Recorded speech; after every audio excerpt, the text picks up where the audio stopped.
Amin.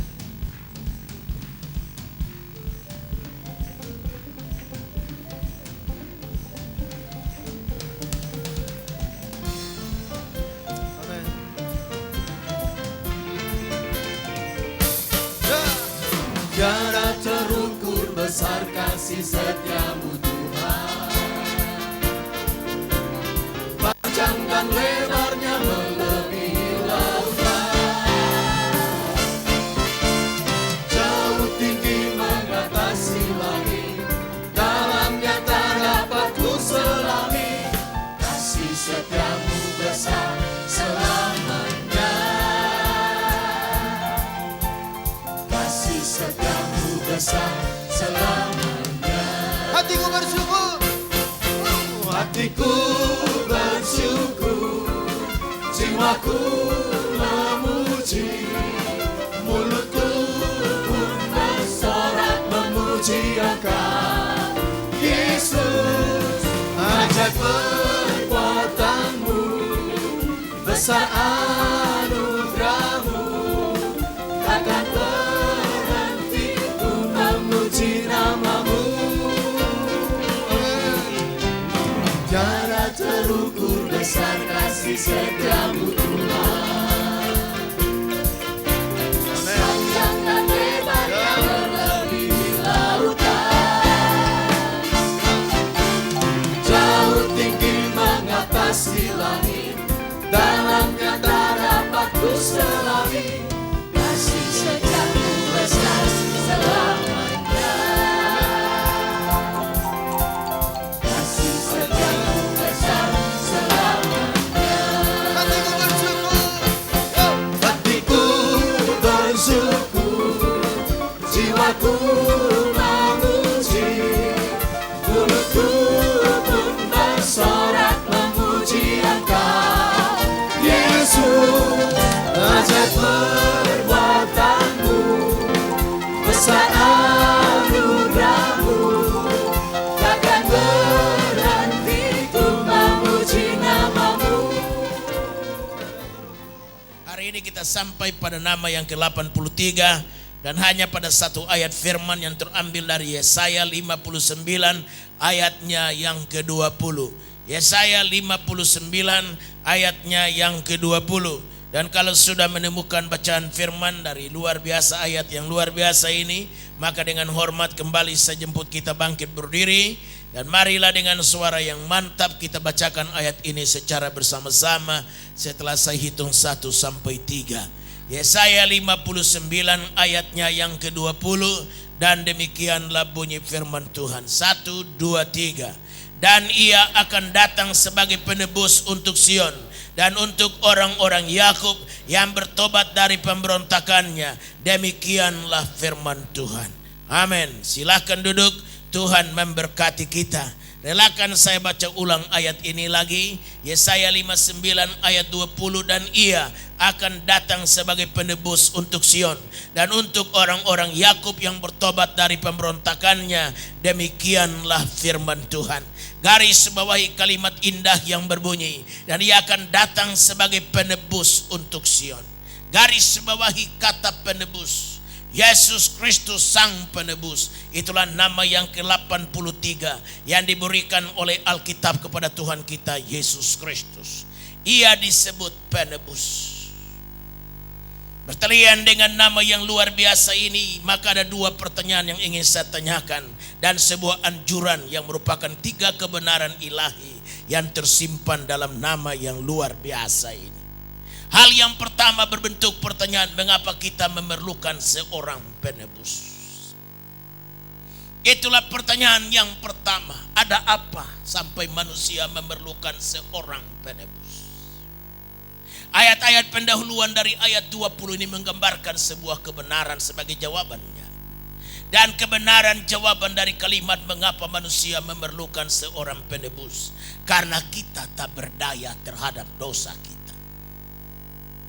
Jika manusia mampu menyelesaikan dosanya, dia tidak perlukan seorang penebus.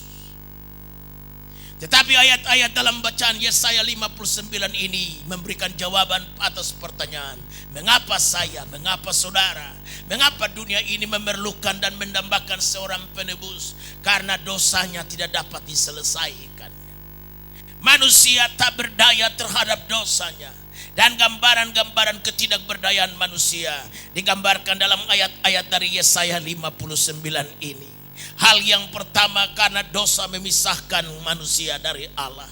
Ayat 1 dan ayat 2 dari Yesaya 59 ini berkata, sesungguhnya tangan Tuhan tidak kurang panjang untuk menyelamatkan, dan pendengarannya tidak kurang tajam untuk mendengar. Tetapi yang merupakan pemisah antara kamu dan Allahmu ialah segala kejahatanmu, dan yang membuat dia menyembunyikan diri terhadap kamu sehingga ia tidak mendengar ialah segala dosamu. Haleluya, manusia tak berdaya terhadap dosanya, karena dosa membuat jurang pemisah antara Allah dengan kita. Dosa membuat Allah lumpuh terhadap manusia. Apa yang kurang pada Allah? Tidak ada yang kurang padanya. Adakah sesuatu yang mustahil bagi Tuhan? Jawaban Alkitabnya tidak. Tidak ada perkara yang mustahil bagi Allah. Artinya Allah mampu melakukan segala hal. Tetapi kemampuan Allah menjadi lumpuh terhadap orang-orang berdosa. Oleh karena dosa mereka lah membuat telinga Allah tuli. Dosanya membuat lengan Allah menjadi singkat. Haleluya. Dan dosa manusia lah yang membuat Allah menjadi lumpuh terhadapnya. Bayangkanlah apa nasib kita jika kita pisah dari Allah. Lalu kita hanya seperti satu carang yang digunting lepas dari pokoknya. Apalagi yang dapat diperbuat oleh carang yang lepas daripada pokoknya? Dia kehabisan kealiran kehidupan. Dia akan tunggu kering dan tanggal harinya untuk dibakar habis menjadi abu, dan tak berdaya lagi, hilang ceritanya. Bayangkanlah jika kita pisah dari Tuhan, apa yang dapat kita andalkan? Mazmur 127 ayat 1 berkata, jikalau bukan Tuhan yang membangun rumah, sia-sialah semua tukang yang membangun akan dia. Berarti dengan Tuhanlah kita hidup, dengan Tuhanlah kita berkarya, dengan Tuhanlah kita dapat meraih yang tidak ada menjadi ada. Tapi kalau Allah pisah dari kita, haleluya, kita tidak bisa berbuat banyak dalam hidup ini. Karena terbataslah kemampuan kita, terbataslah pemikiran kita. Karena itu kita perlu selesaikan dosa kita hari ini. Karena manusia tak berdaya terhadap dosanya, dia perlu seorang penolong. Dia perlu seorang penebus untuk menebus dia dari dosanya, menebus dia dari ketidakberdayaannya. Gambaran dosa lagi yang kedua, karena membuat kita tak berdaya terhadap dosa kita, ialah dosa kita mempengaruhi segala langkah kita. Ayat 7-9 menggambarkan bahwa setiap langkah kita diwarnai oleh dosa.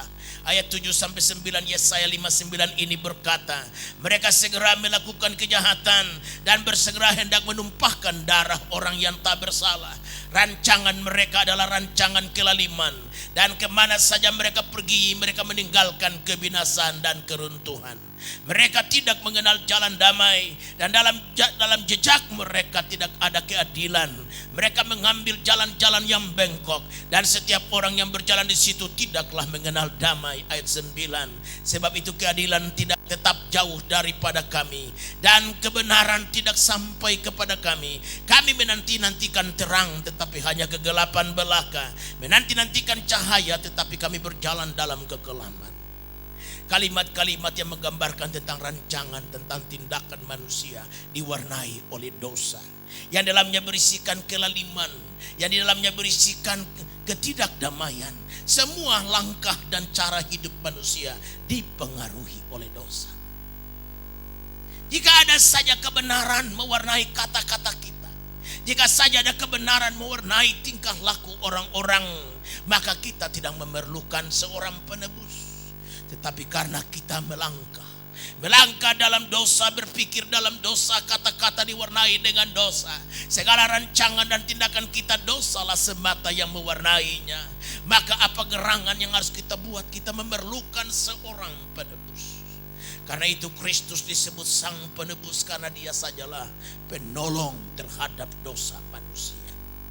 Hal yang ketiga yang digambarkan terhadap dosa yang mewarnai kita, dosa menutup hati dan pikiran kita sehingga kita gelap.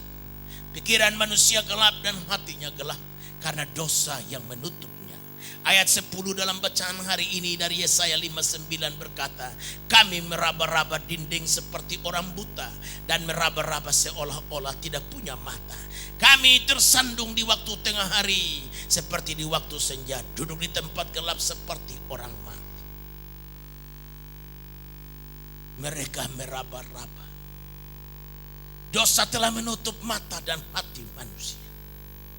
Bayangkanlah jika hati papa gelap, maka hancurlah rumah tangga itu. Bayangkanlah jika mata hati daripada mama tertutup, maka hancurlah perkawinan mereka. Dosa menutup mata manusia. 1 Korintus pasalnya yang 2 Korintus pasal 4 ayat 3 sampai ayat yang keempat. Rasul Paulus berkata, jika Injil yang kami beritakan masih tertutup juga, maka ia tertutup untuk mereka yang akan binasa, yaitu orang-orang yang tidak percaya, yang pikirannya telah dibutakan oleh ilah zaman ini, sehingga mereka tidak melihat cahaya Injil tentang kemuliaan Kristus yang adalah gambaran Allah. Paulus berkata, jika Injil yang kuberitakan padamu dan tidak sampai di hati, engkau tidak bisa melihat jalan kebenaran, satu hal saja aku tahu. Oleh karena dosa membutakan matamu, dosa membuat engkau tidak bisa melihat Allah. Berarti dosa membutakan mata kita. Dan kalau mata kita buta, maka perasaan kita tumpul. Kita lihat bini orang, kita kira bini kita. Jika pikiran kita tumpul dan mata hati kita buta, kita lihat harta orang, kita kira harta kita. Jika pikiran kita tumpul dan mata hati kita buta, maka yang salah kita kira benar, yang bengkang-bengkok kita kira lurus. Manusia tak berdaya terhadap dosanya. Sang Nabi bernama Yesaya menggambarkan bagaimana dosa membuat manusia tak berdaya. Dosa menciptakan jurang pemisah antara Allah dan manusia. Dosa menciptakan berbagai kelumpuhan-kelumpuhan dalam segala organ kehidupan rohani manusia, baik telinganya, hatinya, matanya, sehingga dia meraba-raba seperti orang buta. Dia tidak tahu jalan menuju kepada keselamatan itu sendiri. Semua ini menggambarkan perlunya kita seorang penebus. Dosa membuat kita tak berdaya. Ayat 12 dan 13 berkata, sungguh dosa pemberontakan kami banyak di hadapanmu, dan dosa kami bersaksi melawan kami. Sungguh kami menyadari pemberontakan kami, dan kami mengenal kejahatan kami. Kami telah memberontak dan mungkir terhadap Tuhan, dan berbalik dari mengikuti Allah kami. Kami merancangkan pemerasan dan penyelewengan, mengandung dusta dalam hati dan melahirkannya dalam kata-kata. Ayat yang menggambarkan manusia tak berdaya. Dia sadar akan kesalahannya. Dia menyadari akan kesalahannya, tetapi tidak bisa langkah untuk memperbaikinya ditempuh. Seperti Rasul Paulus berkata, aku ingin berbuat baik, tapi bukan baik yang kau kerjakan, dosa yang aku benci itulah yang aku amalkan. Apa gunanya kesadaran kalau tidak ada langkah yang memperbaiki? Apa gunanya kita berkata aku memahami, aku tahu, tapi tidak ada langkah perbaikan yang kita ambil? Pertanda bahwa manusia tak berdaya. Dia tidak sanggup untuk menolong dirinya sendiri. Karena itu dia perlu seorang penolong. Dan Alkitab berkata penebus Tuhan kirim ke Sion.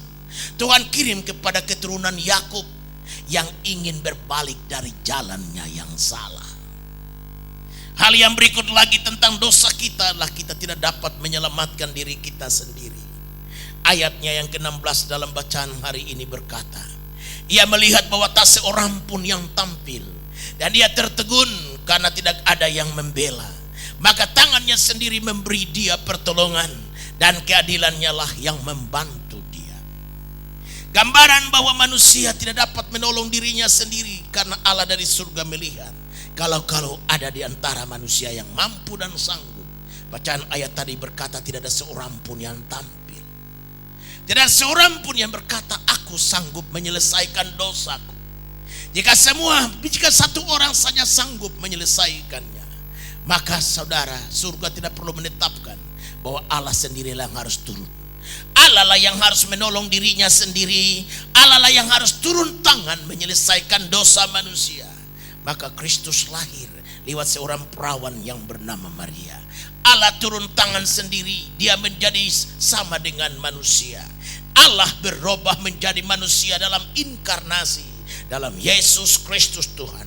Filipi 2 ayat 5 berkata seterusnya, taruhlah dalam hati dan pikiranmu seperti apa juga yang ada pada Kristus, yang walaupun dia Allah tidak menganggap kesetaraannya dengan Allah sebagai milik yang perlu dipertahankan, dan dia mengambil rupa seorang hamba, bahkan taat sampai mati di kayu salib. Itu sebabnya Allah sangat meninggikan dia dan mengaruniakan kepadanya nama di atas segala nama, supaya dalam nama itu, nama Yesus Kristus, bertekuk lutut semua yang di surga, di bumi, dan mengaku semua lidah bahwa Yesus Kristus adalah Tuhan.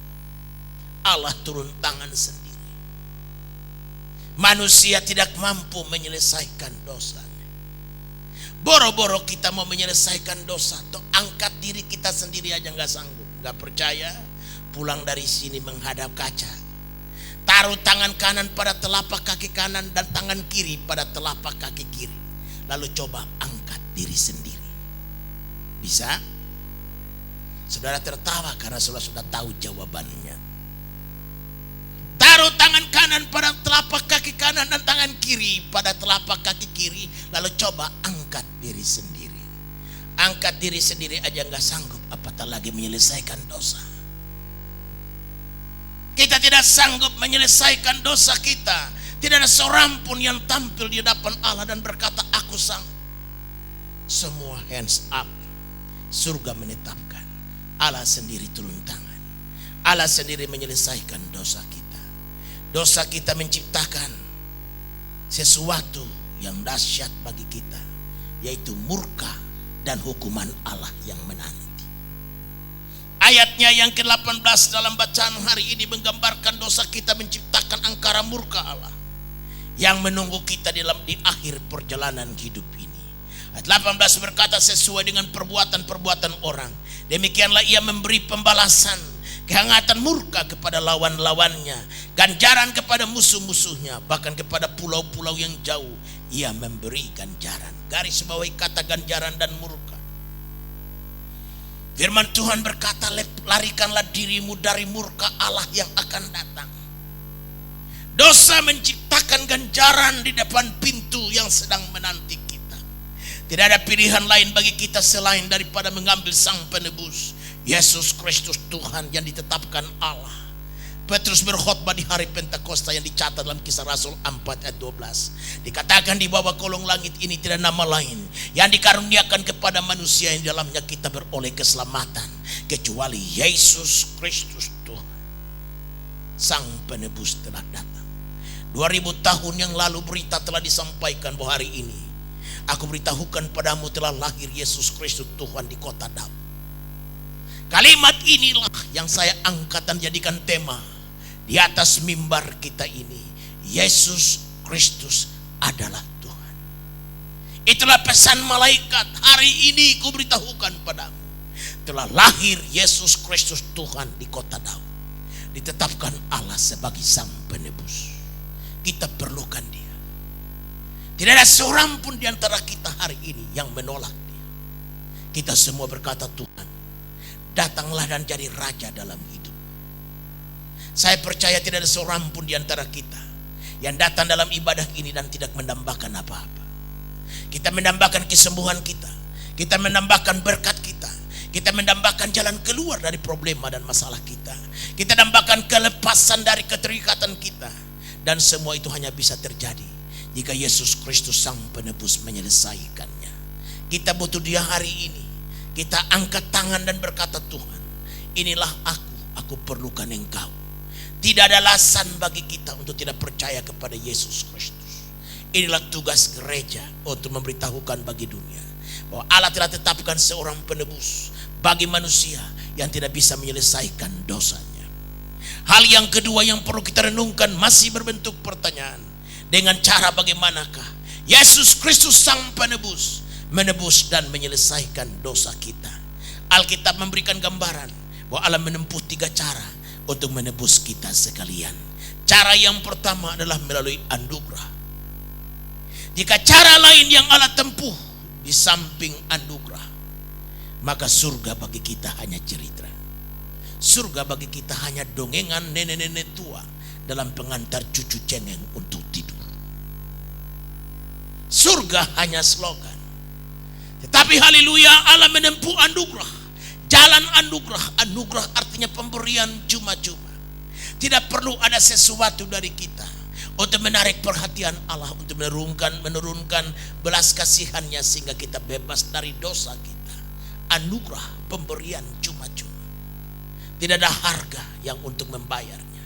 Karena itu jika kita sampai di surga, tidak ada alasan bagi kita untuk busungkan dada dan berkata dengan ceroboh dan berkata, Tuhan, karena aku dan jasakulah aku ada di sini.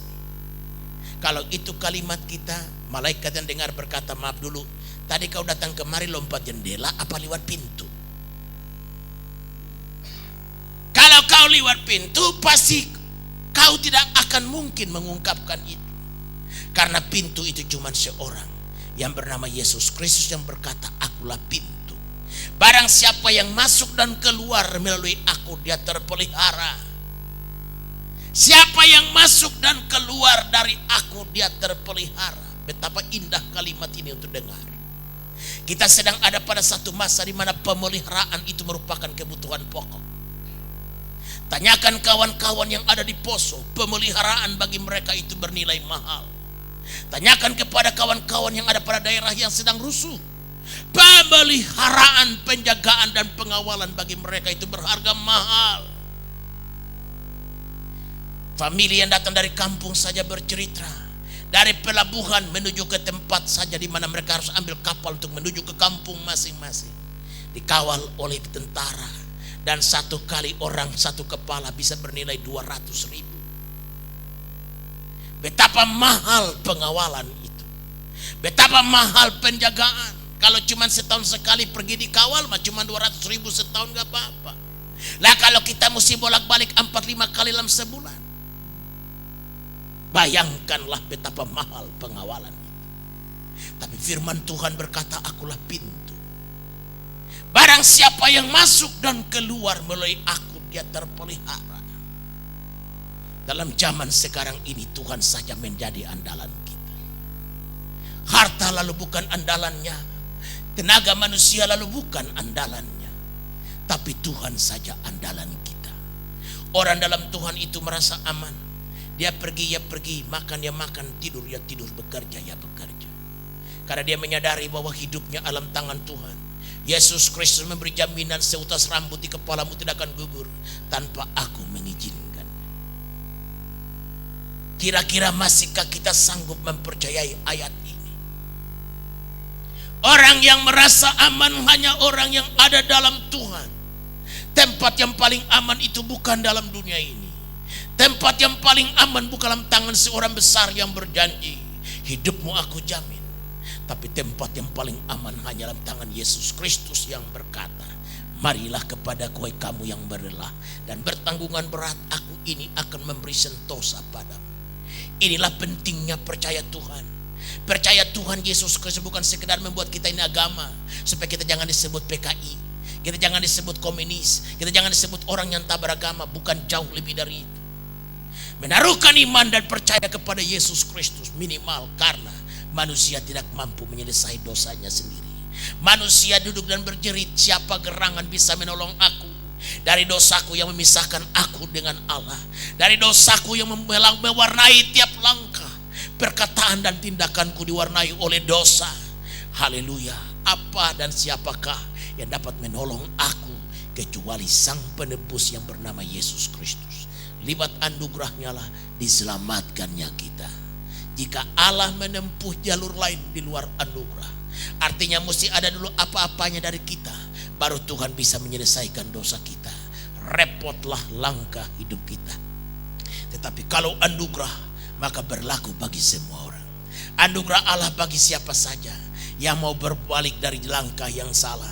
Karena itu ayat 20 tadi sekali lagi berkata, dikatakan di situ, dan ia akan datang sebagai penebus untuk Sion dan untuk orang-orang Yakub. Dengar kalimat berikutnya, yang bertobat dari pemberontakannya. Demikianlah firman Tuhan.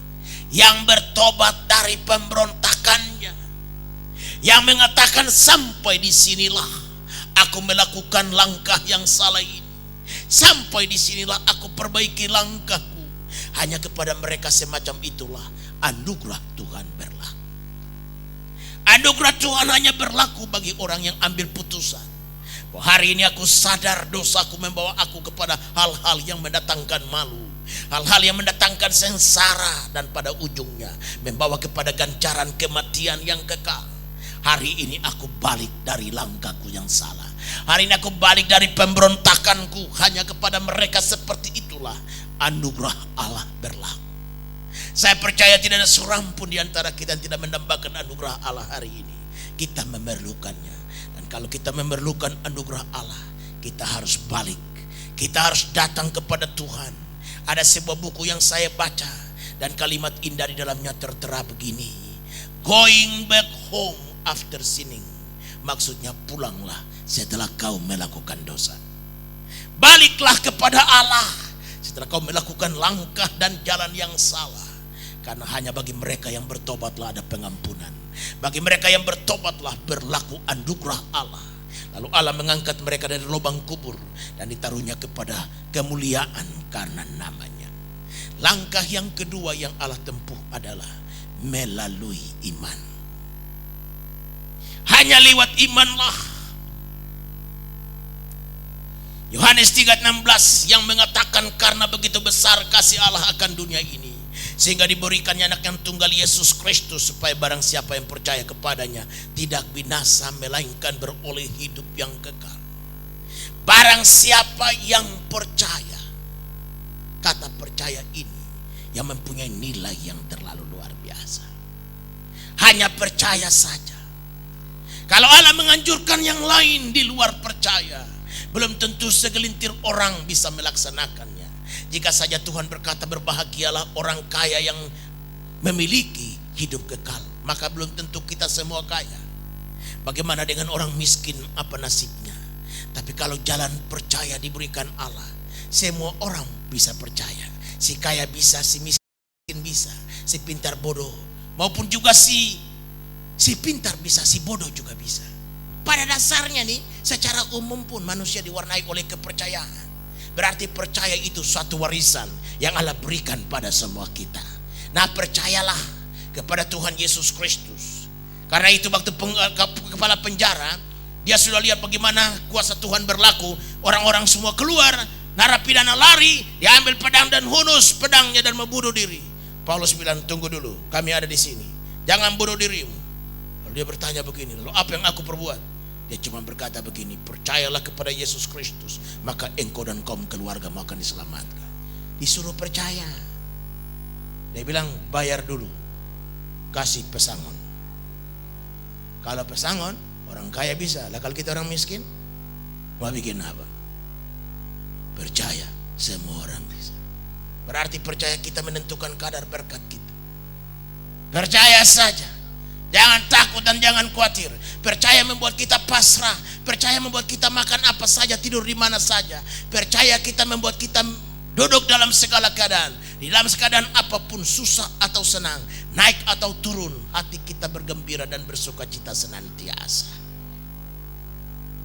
Hari Selasa yang lalu saya baru tiba dari Moskow lewat Amsterdam, pelayanan hampir 2 minggu.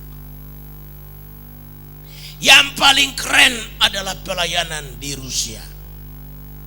Tujuannya sih bukan Rusia. Tujuan ke Rusia hanya sekedar untuk mengecek panitia lokal bekerja mempersiapkan konferensi AMA yang akan dilaksanakan pada tahun depan tanggal 9 sampai 12 September tahun 2003. Tujuan utama adalah ke Moldova. Nama dulunya Moldova, sekarang berubah menjadi Moldova. Wah, keren sampai. Tidur 1 malam, besoknya sudah berangkat ke Moldova dengan pesawat internasional karena dia sudah jadi negara sendiri. Sebelum berangkat, pendeta Paul Kim yang bawa Angel Choir datang kemari, bilang sama saya, gereja-gereja di sini aneh, oleh karena sesudah ibadah harus dibagi sesuatu kepada mereka. Ih, keren juga pikir saya. Tapi nantilah saya yang mengaturnya. Maka beliau membeli 3 tas besar penuh dengan kaos kaki laki-laki dan stokin perempuan dalam jumlah ratusan mendekati ribuan. Udah nih kita bawa. Kita 3 orang. Saya, penterjemah Pak Kim yang menerjemahkan, kita punya misionaris Michael Kuznetsov, dan juga pendeta 1 yang menguasai daerah Moldova. Berangkatlah kita bertiga ke airport. Oh, keren pikir saya. Begitu sampai di airport, maka polisi yang menjaga bertanya, apa ini? Pak Kim berkata kaos kaki dan stokin yang akan dipersembahkan untuk gereja yang ada di Moldova. Dari mana? Dari gereja di Moskow. Ada suratnya? Tidak ada. Kalau tidak ada surat berarti ini barang dagangan. Sini dulu. Maka dipanggil Pak Kim ke belakang, mirip dengan yang ada di Cengkareng. Kok ketawa? Aku juga ketawa tentunya. Dia langsung berkata $250 Amerika. Maka dia mulai nego dan berkata, mana ada uang sebanyak itu? Nawar punya nawar $50 US. Maka Pak Kim lari kepada saya dan berkata, minta dulu $50 untuk bayar polisi. Itu shock yang pertama.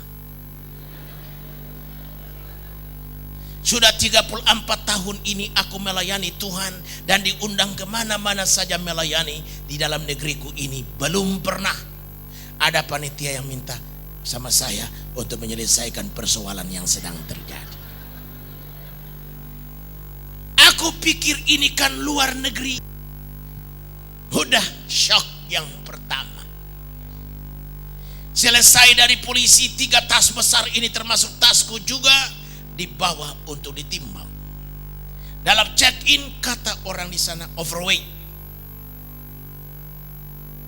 Maka hitung $200 US harus dibayar. Nego lagi. Kata Pak Kim, udahlah nggak usah pakai begituan, langsung aja kita selesaikan di sini katanya. Hitung $50. Dia minta lagi sama saya $50. Syokku yang kedua. Naik nih, tiba di ibu kota negara Moldova. Begitu sampai di airport mau keluar, polisi di sana cegat lagi. Ini apa?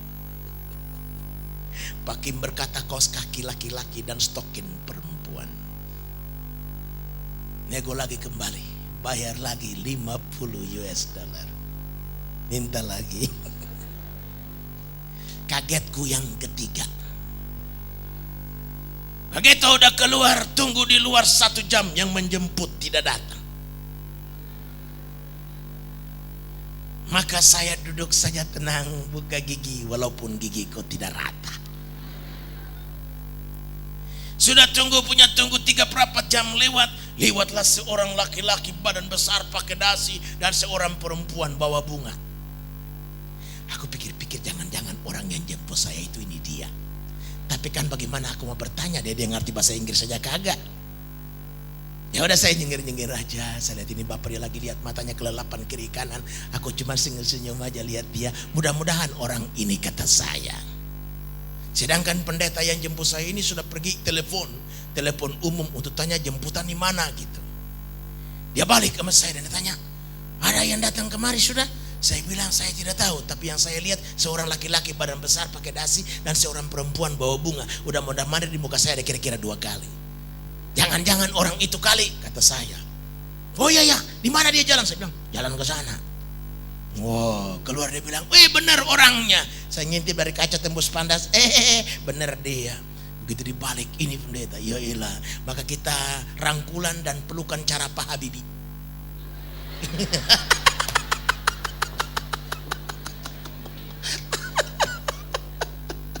Haleluya. Wah, udah senang hatiku, yang menjemput telah datang. Maka masing-masinglah kita seret tas kita. Aku seret tasku dan tas yang besar berisikan stokin. Dalam hati saya, puji Tuhan. Kalau panitia di Jakarta atau panitia manapun di Indonesia jemput saya, boro-boro saya mau pegang tas saya. Semua sudah ada berebutan untuk angkat tas. Tapi di sana tidak ada yang berebutan. Aku berebutan sendiri dengan tasku. Maka aku seret tasku dan juga tas yang besar. Mas. Ya, betapa kagetku yang keempat ialah mobilnya kecil dan lagi tua. Ya ampun, bagaimana kita memasukin tas 3 besar ini ditambah dengan tasku lagi. Maka dipadat-padatkanlah kira-kira 20 menit hanya untuk mengurusi ini. Wah, akhirnya udah gak bisa lagi. Maka ibu itu pangku tas yang besar satu di dalam mobil. Wah, ini pendeta begitu naik, dia duduk plak, langsung kursinya patah ke belakang, tiban kaki saya. Dalam hati saya, amin, amin, amin. Wah, betapa syok hati saya. Dalam hati saya, Tuhan tolong hamba-Mu. Udah, jalan mobil Tuhan jot. 45 km dari tempat yang dimana airport ini menuju ke desa di mana saya akan melayani pemberitaan firman di sana. Puji Tuhan, dia jalan gak berani kencang-kencang karena mobil tua. Njot terus, stop dulu. Dia begitu stop, saya pikir, saya tanya sama Pak Kim, kenapa bannya rusak? Enggak, mau beli semangka dulu. Iyalah. Sepanjang jalan ada jual semangka, jual apel, jamur yang dipetik dari hutan-hutan di jumur. Waduh, dalam hati saya ini mirip seperti jalan ke puncak. Dia stop dulu, saya tanya, beli semangka untuk apa? Ya untuk makan kita di rumah ibu ini. Wah, haleluya, kata saya. Dia beli wortel, tomat. Dia beli semangka, dia beli kentang semua. Tawar selesai, dia tanya lagi, ini uangnya sekian. Haleluya, dalam hati saya habis cerita saya. Haleluya, selesai. Maka jalanlah hampir 1 jam. Maka tibalah kita di rumah ibu itu. Begitu masuk, dia langsung bilang, ini rumah untuk Bapak nginap selama 2 malam. Weh, ranjang yang saya tidur besarnya antara mimbar ini sampai ujung mimbar ini. Saya tidak berani miring, karena kalau saya miring habis ceritaku. Aku tidur dan terlentang menatap ke atas. Dan aku berkata, Tuhan, dalam keadaan yang bagaimanapun Injil harus diberitakan. Haleluya. Maka saya tidur selama 2 malam itu dengan hanya menatap loteng saja. Sudah selesai, dia tunjukkan kamar tidur. Saya tanya sama dia, di mana ada WC-nya? Oh, dia bilang di sana. Maka aku lihat 150 meter menuju ke WC. Maka saya berkata, habislah ceritaku. Tapi aku tidak kaget karena aku anak desa kan. Dia masih punya WC. Kalau di kampungku tidak ada WC. Aku buang hajat cuma di belakang pohon saja.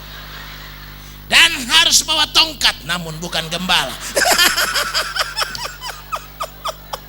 Kenapa mesti bawa tongkat?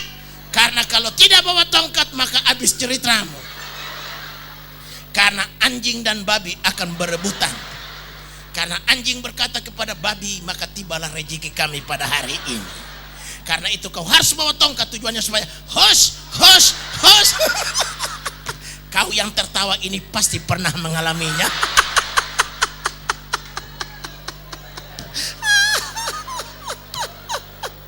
Saya kira persoalan ini cuma ada di desa saya, gak taunya ada di mana-mana di negeri ini. Wah ilah, waktu saya pergi ke Parbubu, saya ke Siborong-borong, saya ke Parongil, kok sama kayak desa saya. Begitu saya pertama kali menginjil ke Parongil, dari Sidikalang tuh ke Parongil cukup jauh juga ya, tapi durennya cukup keren. Jadi begitu saya sampai di situ, Pak Manurung bilang sama saya, Pak Yakob, saya punya teka-teki. Bapak bisa terka apa tidak? Saya bilang, katakanlah teka-tekimu. Dia bilang, membawa tongkat namun gembala, bukan gembala. Tapi bukan marah. Apakah gerangan itu?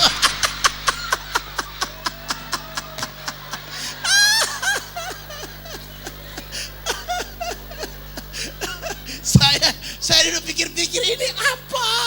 Nggak kepikir. Saya bilang saya nyerah. Lalu dia bilang begini, oh gampang. Itu artinya buang hajat di belakang pohon. Bawa tongkat tapi bukan gembala, tapi bukan marah. Wah, saya pikir hebat juga ini teka-tekinya. Jadi buat saya yang biasa bawa tongkat bukan gembala, lihat macam begitu mah tenang-tenang aja. Saya pikir pulang kampung lah aku ini. Kok pulang kampung kok kenapa jauh-jauh ke Moldova gitu. Aduh, lebih cilaka dari negeri kita. Udah selesai. Lalu begitu makan siang pun suguhkanlah. Maka saya lihat ibu itu bawa air 1 ember. Dan dituangkannya kepada gelas-gelas kita. Saya pikir ini dia ambil air dari mana? Ya ampun, dari sumur. Pendeta Kim bilang sama saya, bakar semangat saya lagi. Ini yang paling sehat air ini katanya. Ini lebih bagus daripada yang di botol katanya, yang dijual di jalan itu. Saya bilang, ya Tuhan, saya di kampung sih minum air sumur, tapi mesti digodok dulu. Mesti dimasak dulu. Ini tidak, dia tiba langsung dari sumur, langsung tuang di gelas. Haleluya, kita pokoknya dalam nama Tuhan Yesus. Haleluya. Aduh, ampun dah. Itu banyak sekali kaget-kagetan yang saya alami. Terakhir perjalanan selama penginjilan itu berapa hari, selesai begitu mau take off, pendetanya lah yang besar tadi itu langsung sodorkan bon sama saya. Di situ dirincikannya biaya mobil, biaya bensin, seluruhnya $250. Ampun. Dalam hati saya, ya Tuhan, untung saya bawa uang. Kalau enggak, mau utang sama siapa?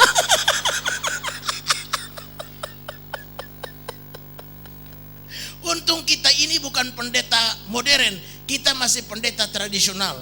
Jadi nggak punya kredit card, nggak punya handphone, nggak punya apa-apa. Jadi main cash and carry aja.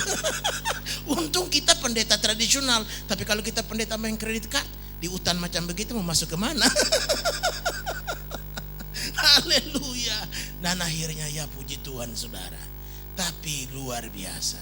Apapun yang terjadi, kita mesti beriman saja kepada Tuhan. Coba kalau nggak punya iman, udah mati berdiri. Coba kalau nggak punya iman, kita nggak berani makan, kita nggak berani minum. Tapi karena kita tahu hidup kita dalam tangan Tuhan, kita percaya bahwa Sang Penebus telah tebus kita. Dia telah siapkan segala hal bagi kita. Jadi saya bersyukur saja, saya bilang Tuhan terima kasih. Hal-hal semacam begini mesti sekali-sekali kita perlu lihat. Karena kita memang dari bawah, mulai dari nol. Jadi kita tidak ada masalah. Yang saya khawatir dalam hati cuma untung ibu gak ikut saya. Coba kalau ibu ikut saya, habis cerita kita. Bisa ibu minum air sumur dan sakit perut, maka kita urus ibu dan tidak urus penginjilan. Aduh, ampun. Hidup ini mesti perlu iman kepada Tuhan saudara, kepada kesanggupan Tuhan. Bukan saja kita percaya untuk diselamatkan, tapi dalam perjalanan menuju kepada keselamatan hidup kekal itu nanti, yang Tuhan janjikan seturut firman-Nya. Maka dalam tindakan hidup hari-hari ini pun iman harus mewarnai langkah kita. Kalau kita percaya Tuhan tolong, maka Dia akan menyatakan pertolongannya. Tapi kalau kita ragu-ragu, apa iya Tuhan tolong aku? Apa iya Tuhan bisa buka jalan? Haleluya, Tuhan Yesus berkata sesuai dengan imanmu jadi padamu. Kalau kita percaya Tuhan tolong, Tuhan akan nyatakan pertolongannya. Tapi kalau kita bilang Tuhan gak sanggup, Dia juga akan menyatakan ketidaksanggupannya.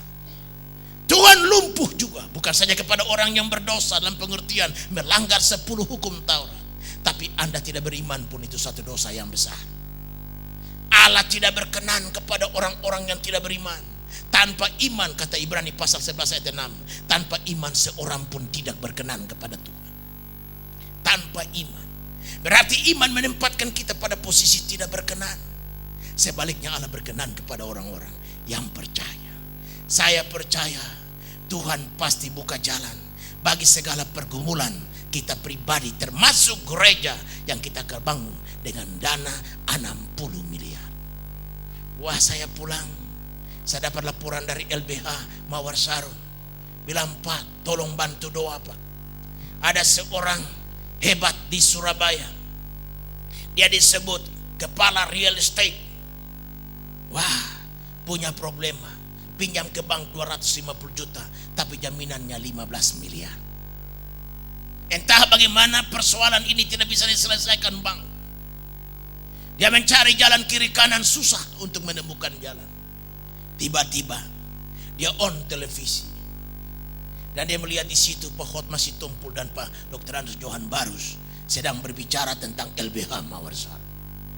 Dia sendiri paling anti dengan kekristenan, tapi herannya dalam keluarganya ada seorang anaknya berbakti di GBI Mawar Sarun Surabaya, yang kebetulan namanya sama tapi tidak ada kaitan cabang dan sebagainya. Lalu bapaknya tanya sama anaknya, kan kau di GBI Mawar Sarun kan? Kau tahu nggak ini Mawar Sarun Jakarta punya alamat? Dia nggak tahu. Entah bagaimana dia cari dan ketemu. Dia telepon. Dan haleluya, disambut oleh salah satu staf kita di sini. Dan dikatakan bahwa kalau Bapak percaya kepada Tuhan, saya mau berdoa. Dia stroke. Dan diyakinkan bahwa kalau Bapak percaya sekarang kami doa, stroke Bapak akan sembuh dan Bapak akan datang dalam di GBI Mawar Sarun, ada di Lembaga Bantuan Hukum Mawar Sarun Jakarta dalam keadaan sehat walafiat. Heran, anti kekristenan tapi lewat telepon minta doa. Didoakan. Pendek cerita, Tuhan tolong. Maka dengan mobil Mercedesnya sendiri dari Surabaya menuju ke Jakarta. Sampai sini ke Lembaga Bantuan Hukum Mawar Sarun dengan gagahnya seperti orang tidak sakit. Dituntun kebaktian di sini. Minggu kemarin ada perjamuan suci toh. Dia ikut makan perjamuan suci. Dan begitu mau makan perjamuan suci, dia tanya dulu sama salah satu staf kita di LBH yang tuntun ke gereja, boleh nggak saya makan perjamuan suci? Yakinkan kalau Bapak percaya kepada Tuhan Yesus dan yakin penuh akan kuasanya, boleh. Maka dia makan perjamuan suci. Pendek cerita, dalam perjamuan suci itu Tuhan jamah dia. Sukacitanya luar biasa. Habis kebaktian dia berkata kepada staf kita di Lembaga Bantuan Hukum Mawar Sarun, sekarang saya serahkan diri saya ke gereja. Saya serahkan diri saya kepada LBH Mawar Sarun. Saya hendak dipengapakan apa? Aku ini, aku berserah. Aku berserah. Dia berserah. Bayangkanlah. Kita bantu doa jika Tuhan berkenan menyelesaikan persoalan ini. Dia akan serahkan tanah kepada kita, Lembaga Bantuan Hukum Mawar Sarun lewat gereja. Tanah yang dia bilang tanah saya ada di Sidoarjo, ada di mana lagi tuh ya, Jombang, Pontianak, Balikpapan, dan di Jalan Darmo, Surabaya. Kalau kita pilih Sidoarjo, kalau kita pilih Jombang,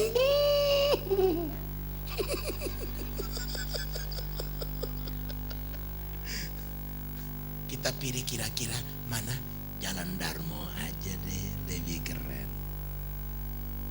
Coba kalau ini Tuhan buka jalan, sukar apa untuk pembangunan dari gereja kita GBI Mawar Sarun? Semua ini cuma iman. Kalau kita percaya, Tuhan menyatakan kesanggupannya seturut percaya kita. Tapi kalau kita dulu ragu-ragu, mana mungkin. Betul-betul Tuhan menyatakan ketidakmungkinannya. Tapi kalau kita berkata percaya, Tuhan pasti buka jalan. Semua pasti jadi, asal percaya saja. Allah tidak kekurangan cara dan metode untuk membukakan jalan bagi kita. Allah tidak kekurangan cara dan sarana untuk menyatakan kesanggupannya. Sukar apa bagi Allah? Allah memilih jalur percaya untuk manusia berurusan dengannya. Allah tidak pilih jalur lain. Kalau jalur lain Allah pilih, bisa segelintir orang memenuhinya, sebagian besar tidak bisa memenuhinya. Tapi kalau Allah pilih jalur percaya untuk manusia berurusan dengan dia. Haleluya, semua kita punya percaya. Tergantung kadarnya sejauh mana. Yang membedakan kita di hadapan Allah bukan warna kulit kita, bukan penampilan kita, bukan kecakapan kita, bukan sehebat mana pendidikan kita. Tapi yang membedakan kita di hadapan Allah, takaran iman yang kita miliki. Hari ini kita berdoa dan berkata, tambahkanlah imanku ya Tuhan. Allah memilih jalur iman untuk berurusan dengan dia. Teristimewa dalam karya penebusannya, dia berurusan dengan orang-orang yang beriman. Haleluya. Langkah yang ketiga, melalui darah Yesus Kristus. Roma pasal 3 ayatnya yang ke-25 berkata, Kristus Yesus telah ditentukan Allah menjadi jalan pendamaian karena iman dalam darahnya. Dengar sekali lagi, Roma 3 ayat 25a. Kristus Yesus telah ditentukan Allah menjadi jalan pendamaian karena iman dalam darahnya. Garis bawahi kalimat iman dalam darahnya. Anugerah ditempuh Allah. Iman harus ada. Tapi ada satu unsur lain yang menentukan penebusan kita adalah darah Yesus Kristus. Pada waktu Adam nenek moyang kita jatuh dalam dosa, mereka menyemat daun-daunan dan menutupi ketelanjangannya. Waktu Allah bertanya Adam, Adam di manakah gerangan engkau? Adam berkata, aku telanjang dan malu, karena itu aku bersembunyi dari hadirat-Mu. Allah berkata, apakah engkau telah makan buah larangan itu? Allah bertanya kepada Adam, dan dalam pertanyaan itu dia memberikan kesempatan bagi Adam untuk mengoreksi kesalahannya. Alkitab berkata, maka Allah mengambil kulit binatang dan menutupi ketelanjangan Adam dan Hawa. Mana mungkin kulit seekor binatang diambil tanpa binatang itu sendiri menumpahkan darahnya. Itulah tumpahan darah yang pertama. Allah sendiri membunuh seekor binatang dan diambil kulitnya untuk menutupi ketelanjangan Adam dan Hawa. Seekor binatang telah dibunuh dan darah telah tertumpah. Itulah darah pertama yang dicatat Alkitab. Dan sejak itulah maka darah mewarnai ibadah orang Israel. Setiap imam yang masuk mempersembahkan korban harus ada darah yang ditumpahkan. Karena itu dalam kemah sembahyang, kemah Musa, ada halaman, ada ruang suci dan ruang maha suci. Di halaman diwarnai dengan korban bakaran. Mana mungkin ada bakaran yang terjadi kalau darah binatang tidak tertumpah. Di halaman permulaan daripada kemah sembahyang itu darah telah tertumpah. Dan di ruang maha suci kata Alkitab, imam besar setahun sekali masuk dan membawa darah dan dipercikannya kepada semua alat-alat yang dalam ruang maha suci. Berarti dari halaman sampai pada akhir daripada kemah sembahyang itu, darah telah mewarnainya. Lalu Alkitab mencatat dalam kitab Ibrani bahwa dia yang adalah imam besar kita telah masuk satu kali dan untuk selamanya, dan membawa bukan lagi darah binatang, darah lembu, dan bukan lagi darah seekor binatang, tetapi darahnya sendiri sekali untuk selamanya. Darah Yesus telah tertumpah yang melebihi dari darah kambing, domba, dan lembu yang dipersembahkan oleh bangsa Israel dalam tata krama beribadah dan berhubungan dengan Allah. Hari ini darah Kristus telah ditampilkan sebagai jaminan untuk kita menerima penebusan. Hanya darah itulah 2000 tahun yang lalu di kayu salib dicatat sejarah dan dicatat Alkitab. Zaman pemerintahan Pontius Pilatus, seorang yang bernama Yesus Kristus mati tergantung di kayu salib. Darahnya telah ditumpahkan, dan di sana di kayu salib yang kasar ia menjeritkan kalimat, it is finished, sudah selesai. Dia selesaikan karya penebusan itu lewat darah yang ditumpahkannya. Iman kepada darah anak Allah itulah telah menciptakan, memberikan pada kita karya penebusan. Allah menempuh 3 jalur untuk penebusan menjadi milik kita. Yang pertama karena anugerahnya, yang kedua karena iman, dan yang ketiga karena darah anak domba Allah. Hal yang ketiga bukan lagi berbentuk pertanyaan, tapi merupakan sebuah anjuran. Mari kita baca anjuran itu. Ayat yang ke-21 dari Yesaya 59 ini. Ayat yang ke-21. Adapun aku, inilah perjanjianku dengan mereka. Firman Tuhan, rohku yang menghinggapi engkau dan firmanku yang kutaruh dalam mulutmu tidak akan meninggalkan mulutmu dan mulut keturunanmu dan mulut keturunan mereka dari sekarang sampai selama-lamanya. Firman Tuhan. Karya penebusan telah diselesaikan Allah. Sekarang Allah mendelegasikan kuasanya. Allah berkata, sekarang firmanku kutaruh dalam hati dan dalam mulutmu. Buat apa Allah taruh firman dalam mulut kita? Supaya kita bersaksi, supaya kita berkata-kata, supaya kita bercerita tentang karya penebusan Allah dalam Yesus Kristus. Mulai dari Yerusalem, Yudea, Samaria, sampai ke ujung-ujung bumi. Doa saya sebagai gembala jemaat bagi gereja kita ini, supaya gereja kita ini boleh menjadi garam dan terang bagi bangsa kita dan bangsa-bangsa. Untuk apa kita melaksanakan semua ini? Hanya karena itulah perintah Tuhan yang terbesar. Jadikanlah sekalian bangsa menjadi muridku, mulai dari Yerusalem, Yudea, Samaria, sampai ke ujung-ujung bumi. Jemaat kekasih, kita sedang ada pada persiapan perkara-perkara besar. Bukan saja menghadapi pembangunan gedung gereja kita yang bisa menampung 10.000 orang, tapi juga kita sedang ada pada persiapan konferensi AMA, di mana gereja kita merupakan tulang punggung suksesnya konferensi ini. Bapak, Ibu, Saudara, saya sendiri tidak tahu mengapa Tuhan memilih gereja kita dan dilantiknya saya menjadi ketua AMA konferensi misi se-Asia ini, badan misi se-Asia ini.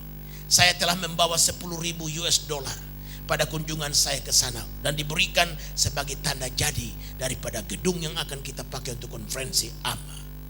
Saya berpikir dalam hati, gereja kita sedang ada pada proyek-proyek besar. Kita sedang butuh dana begitu luar biasa untuk pembangunan daripada gedung gereja kita yang baru. Di samping itu, di pundak yang lain lagi ada beban untuk konferensi AMA yang juga makan biaya ratusan juta rupiah.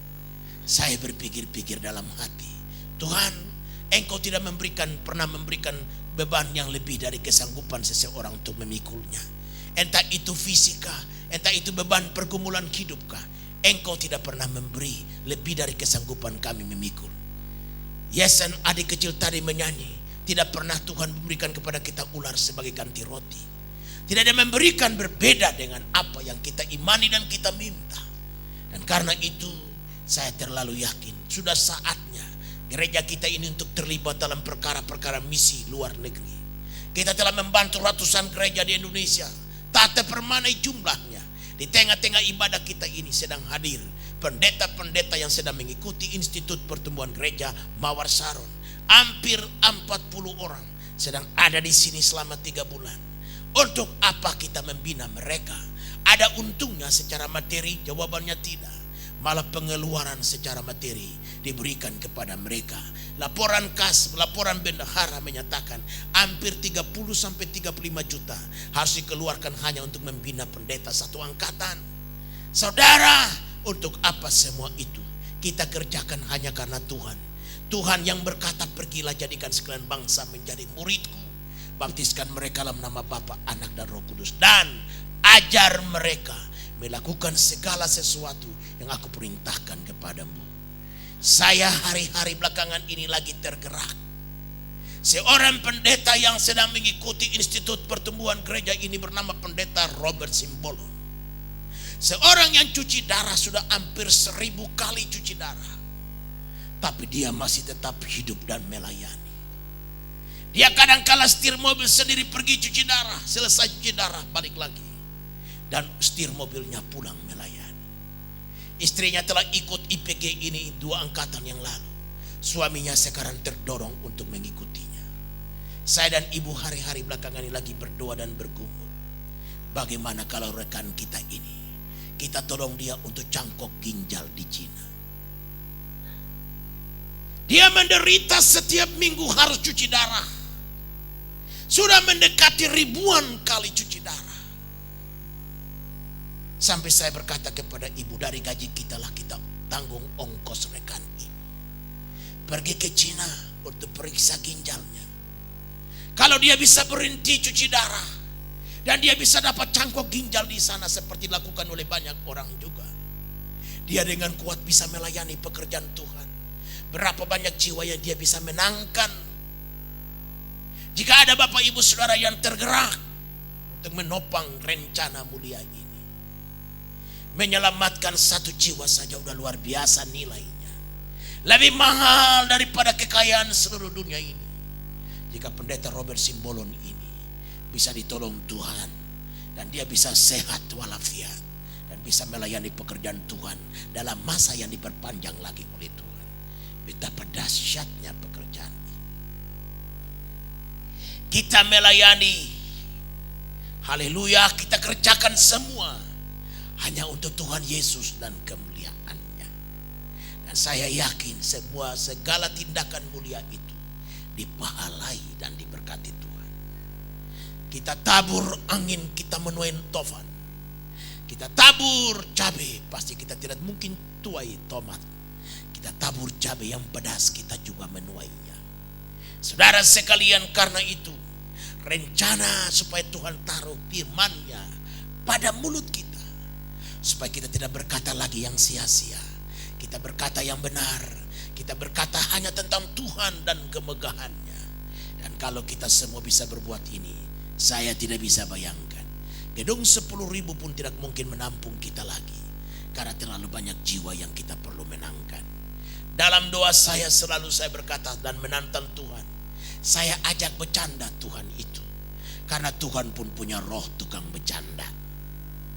Saya bercanda sama Tuhan, Tuhan suruh saya bayar perpuluhan, saya melaksanakannya. Saya juga anjurkan jemaat GBI Mawar Saron untuk melaksanakannya. Sekarang Tuhan giliran bayar perpuluhan. Penduduk Jakarta ini saya minta perpuluhannya. Berapa penduduk Jakarta? Diperkirakan 10 juta. Aku sedang minta perpuluhannya penduduk Jakarta untuk GBI Mawar Saron. 1 juta orang siap untuk digembalakan. Dan kalau kau minta, pasti Tuhan kasih. Kau minta batu dapat batu, minta roti dapat roti, minta ikan dapat ikan, minta ular dapat ular, minta telur dapat telur, minta kalajengking dapat kalajengking. Minta small size dapat small size, minta medium size dapat medium size, minta large size dapat large size, minta extra large size dapat extra large size. Keluarlah dan bercerita tentang karya penebusan Yesus Kristus. Karena manusia tidak mampu menyelesaikan dosanya. Allah menempuh lewat anugerah, lewat iman, dan lewat darah.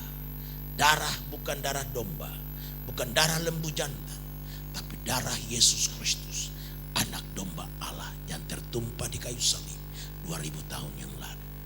Penebusan telah kita miliki. Allah menaruh firman-Nya pada mulut kita. Tidak perlu kita jadi pendeta baru kita bisa bersaksi. Bapak Ibu Saudara baca koran Minggu Suara Pembaruan. Lembaga Bantuan Hukum Mawar Saron ditampilkan di sana. Lewat tokoh yang kita kasih, Bapak Hotma Sitompul Sarjana Hukum, Bapak Luhut Sitompul, dan juga Tommy Sihota. Gereja kita diangkat dalam koran Suara Pembaruan. Dia menjadi saksi. Tidak perlu semua menjadi pendeta, baru kita bisa menjadi saksi. Berkaryalah dalam bidangmu masing-masing dengan satu patokan dan sasaran, bahwa karya penebusan Yesus Kristus perlu disaksikan mulai dari Yerusalem, Yudea, Samaria sampai ke ujung-ujung bumi. Amin. Mari kita bangkit berdiri dan kita datang di dalam doa. Kemurahan-Mu lebih dari hidup, kemurahan-Mu lebih dari hidup. Nyanyikan pujian ini sebagai tanda syukur dan kagum kita kepada Tuhan. Haleluya.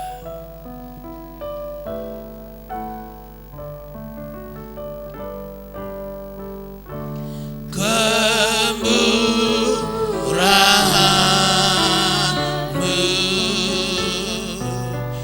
lebih dari hidup, kemurahan-Mu